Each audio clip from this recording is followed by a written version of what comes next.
I'm Sharnice, And I'm Hampton Roosevelt Watson III. and we are the Watsons. So I came across something, I think it was a reel on Instagram, and it talked about people in relationships and how they think that married people don't argue or get into any disagreements. And I think it's interesting that once you get married and you see all these pictures, and I think you see me and you on here, we're talking all these things, but I think it's important for us to keep it real about, do we have arguments? Wait, there was a reel that said married people don't have arguments? No, that they do have arguments. It was like a reminder to the world that Why would the don't world think forget. that? Because you see pictures. It happens all the time. You're seeing pictures of these couples and you don't really know what goes behind closed doors. So all of a sudden they become relationship goals. And then for example with like Sweetie and Quavo happening, and now they're like, oh, that was a toxic relationship, but 2 seconds ago they were relationship goals because they were on GQ magazine and doing couples quizzes and things of that nature. So I feel like, I want to be honest, like, Well, one, I think that everybody should understand that social media is supposed to appear how it's supposed to appear. There's no way your garbage should be on social media. So if people are thinking that because they see roses and bubbles on social media that there's no arguments, they're being dishonest with themselves. It's not the people posting the pictures. Who the hell gonna post the argument on Instagram? but I think that is what happens, is that people forget that they're real people outside of these pictures that is posted, outside of videos that we're doing and talking about everything that we're talking about. Because we're always very, I mean, you and I agree with a lot of stuff. We have fun, we're laughing, but also behind closed doors. Yeah, people are people, Yeah. right? I mean, that I've never been fooled by any pictures on Instagram or Facebook. You know what I'm saying? I've never been fooled, you know? And I wasn't surprised at that little tussle they had in the elevator. What happened? Like, people talking about what he did wasn't okay. I didn't really understand. He took the bag back? I don't know. I really didn't dive deep into it. I saw it a little bit. Someone said he pushed her, then she like punched him, and then whatever happened in there, and then she's like limping. I'm not really sure. Yeah. But I guess my thing is like, you want to describe how we do conflict? What does it look like for us? It could go anyway. It could be a dialogue. It could be an argument, right? We can be discussing something. It could go left, right? Sometimes we use vulgar language. It just depends. But how do we resolve it then?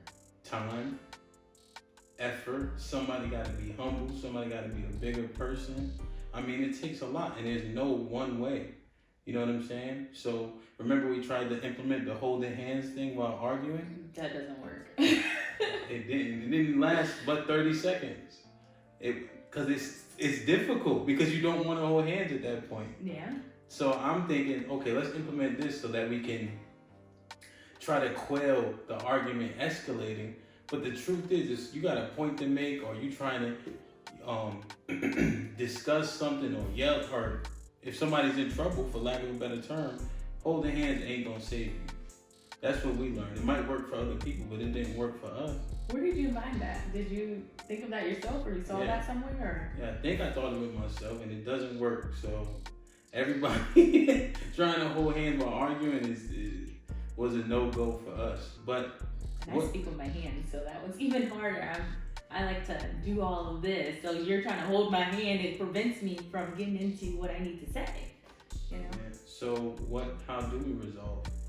I mean, one thing I do appreciate with you is that you will not drop the subject until you feel like you're okay with it.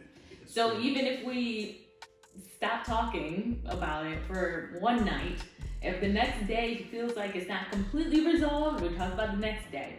And if it's still not resolved, we continue to talk about it. So one thing I do love about him is that he doesn't let it just, at least with him, he doesn't let it fester.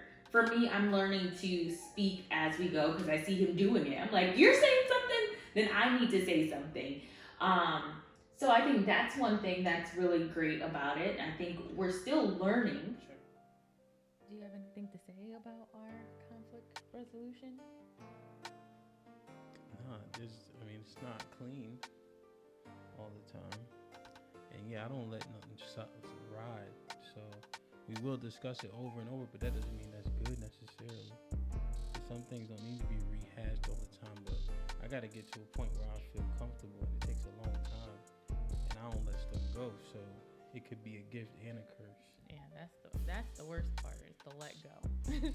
But I feel like one thing that you don't like about me when we come to conflict resolution is how we think the sorry is supposed to go in what order, and it bothers him so terribly that I don't say sorry, then maybe explain my actions. And for me, it's a pet peeve on the other end for me not to be able to explain everything, and then you say, you know what, based on everything I explained, you don't like it or whatever, then I want to say sorry. Yeah. So that's something we are still working on, because of the way he wants to hear it and the way I want to give it is not the same. Because I hear it as though you're justifying what you did, and then you want to say, I apologize that you feel that way. And that's how I hear it. So I don't really like when people explain why they did what they did, justify it, they want you to see it through their lens, when if somebody wrongs you, they should just apologize. And I'm right? big on, yeah. Or saying sorry. And then maybe once you come down and you can actually feel the apology, then you can discuss what we could have done differently or why we did it in such a way. And to me, intentions matter. And so for me, if I want to explain my intention in everything that I do, so that maybe the end result was not something that you would have liked, but to understand my thought process was not to be harmful or any of that. I think that's important, just as important as the end result. And so I don't mind saying sorry for the end result. I just want you to know how I got there before it happens, before the actual end result. Yeah, I think that makes sense to people. It just doesn't come across well initially. Yeah, so, for you, yeah. Yeah, that's what we're talking about. Yeah, I know with you and people, I'm like, yeah, but it doesn't work for you. So we're still trying to figure that out. And then one thing, sometimes when you apologizing or you in the wrong, people in general should concede the way that makes them feel good and go about it the way for the person they wronged, right? So if I do something wrong, I try to maybe say sorry or apologize first, because I feel like that makes sense. Does that make sense to you? Or does it even matter either way? To me, I want to hear the intention. So it's not about the sorry. I'm big on the intention. Yeah. So I want you to tell me what gets to it, because sometimes the sorry is not even necessary. It may not have been the end result that me and you wanted, but me understanding your intention, okay, cool. I don't even need that sorry because your intention was so pure. Yeah, but the only thing with that is if you have an adverse reaction to what I did, right? There is a sorry that's necessary, right? Because I made you feel some type of way, right? And so people should be apologetic for hurting somebody's feelings, right? Now, when you understand the intent, now you're like, oh, okay. But nevertheless, your feelings were hurt, even though it was a misunderstanding, right? So, yeah, there's levels to it, and intent matters, but making your person feel some type of way, you should still apologize for that. Yeah, and I do agree. I think apologizing is important. We just gotta figure out the order of where the apology comes, and I think that's the biggest thing for you and I. Yeah. When it comes to communicating. Yeah, that probably is like one of the. It's weird too. Yeah. A little bit, but it's just people, and me. Well, we're two individuals. I always like to say that. You've been you for 35 years, I've been me for 31 years, and we've been doing it our way for so long, and then to think that two people magically come together and we're just completely aligned, that's just insane. And I think your mom said it best, like, you need two people to come and eat dinner at the same time. You need two people to do just like a list of everything, and that's a lot. It's hard to have two people doing a lot of different things when you've been doing it your way for so long. Yeah, and I think that is key. Sometimes you don't even think about it, So when people see pictures on Instagram, you should assume there's some bullshit, right? Because we be, sometimes you just like, let me post this nigga for I have a cow. You know what I'm saying? Or just post, because the post might be for an argument.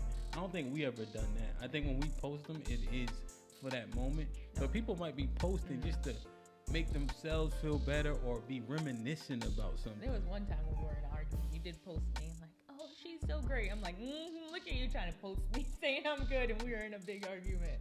Like, But No, he you was doesn't do that sleeping, anymore. right? Huh?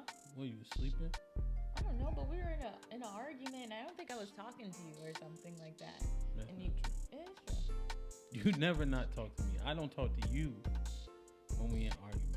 You understand that, right? I'm talking about before, but still. I don't even know what you're talking about. What do you? No, you probably don't remember, but you did post it. I was like, look at him posting pictures, thinking he's slick.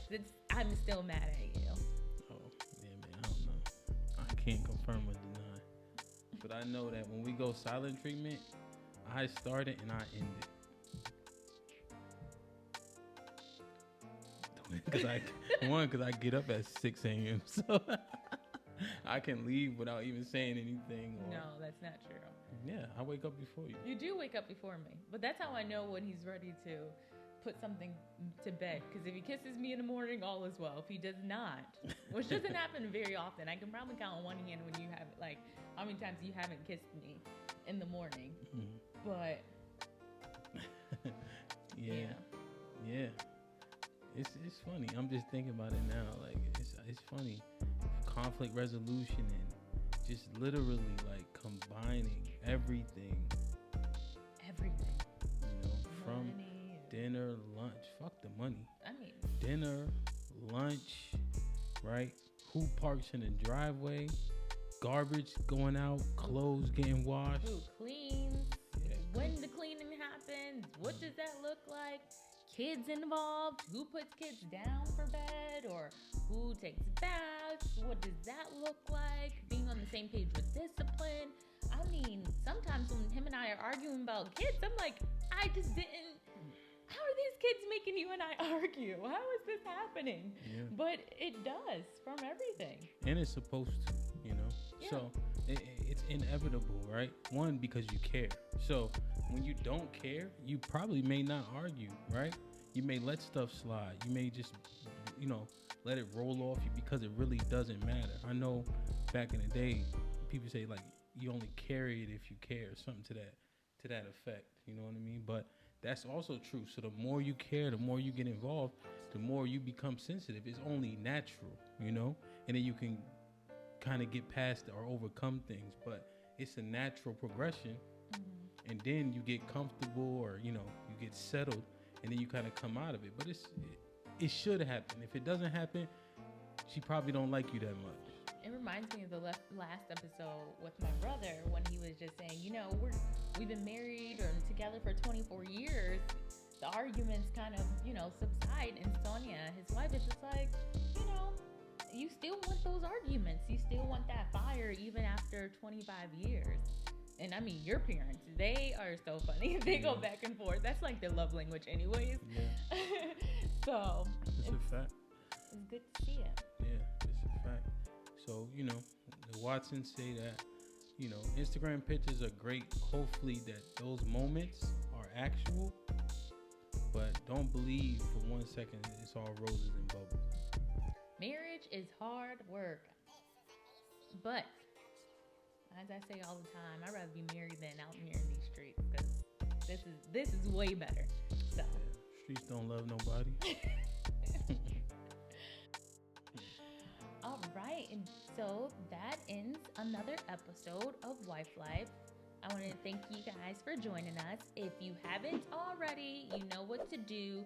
Like, subscribe, comment, all of that. And then also Instagram at wifelife.style. If you haven't already, please purchase our merch. We got these great t-shirts in great colors. I love that I'm wearing the sky blue.